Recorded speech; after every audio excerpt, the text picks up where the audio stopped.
अहिल्यानगर येथे सामाजिक बांधिलकी जपत स्तुत्य उपक्रम राबविण्यात आला। स्वर्गीय धीरूभाई अंबानी यांच्या स्मरणार्थ सुरू असलेल्या गोशाळेत अनंत अंबानी व मुकेश अंबानी यांच्या वाढदिवसानिमित्त मुक्या जनावरांसाठी चारा व आवश्यक साहित्याचे वाटप करण्यात आले।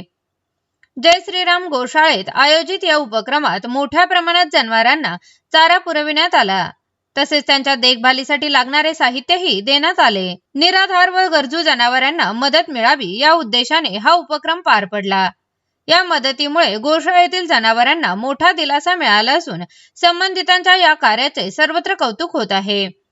हा सामाजिक उपक्रम जय श्रीराम गोशाळा व गोरक्षा समिती तसेच स्वर्गीय गंगाधरराव फडणवीस साहेब सामाजिक प्रतिष्ठान यांच्या संयुक्त विद्यमानाने आयोजित करण्यात आला। यावेळी संस्थेचे पदाधिकारी, सदस्य व स्थानिक नागरिक मोठ्या संख्येने उपस्थित होते। सामाजिक कार्याची परंपरा पुढे नेत समाजाप्रती असलेली बांधिलकी अधोरेखित करण्याचा संदेश या उपक्रमातून देण्यात आला।